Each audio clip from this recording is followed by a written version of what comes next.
Hey everybody, this is going to be a really short episode today.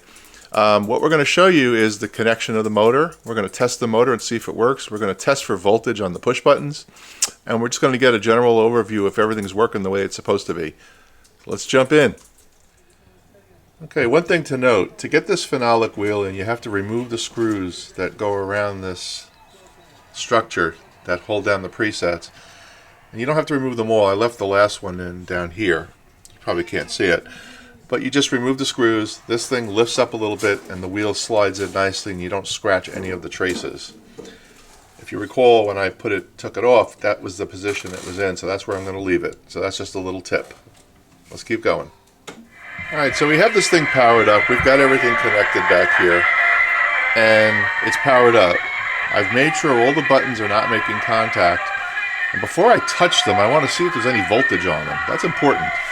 I also have our green eye tube, and you see I've got a local station tuned in that I'm running in the house actually, but the green eye tube seems to work. So our next step is going to be, if I touch that, am I going to get shocked? That's my next concern. So let's test that, and I'll share it with you, this way you know it too. Alright, let's test it. So we're going to put one end of our meter here, and the other one we're going to put on the chassis. And we're going to check it for both DC and AC. So let's set that up. Okay, I think you can see that. Pretty sure you can. Now let's check DC first. So I got one on the chassis, one on the push button. I don't see anything. Let's try AC. Here we go. Chassis and button. Oh, 20 volts AC. That's not good.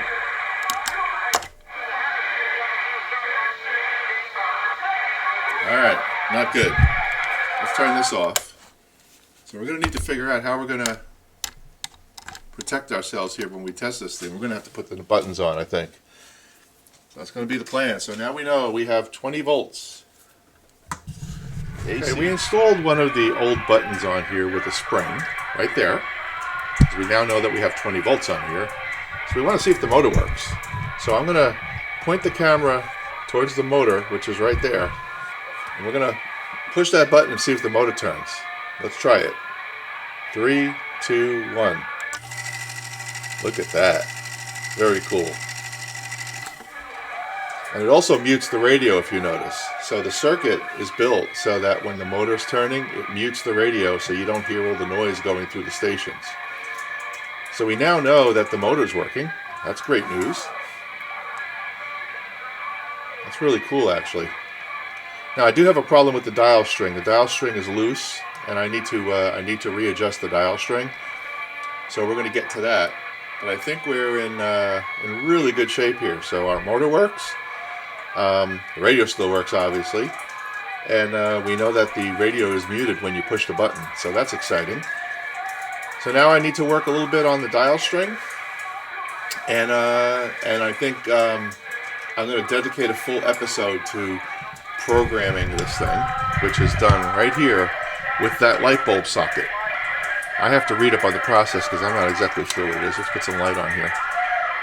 So we have to put a bulb in there, and we touch this wire to the terminals, each one of them, where we want to set the preset. That's how it works. So this will be a very short episode, so let's recap. Alright, we've installed the phenolic plate in the back, we've connected our motor, everything is right there. We've learned that there's 20 volts present, AC, on these buttons. So we've installed one of the old buttons temporarily with the spring so that we can test it. We know that the motor works now, which is good. We know that the green eye tube is working. You can see it's green there. That's good. So now we just need to tighten up our dial string, and then we can do a full functional test.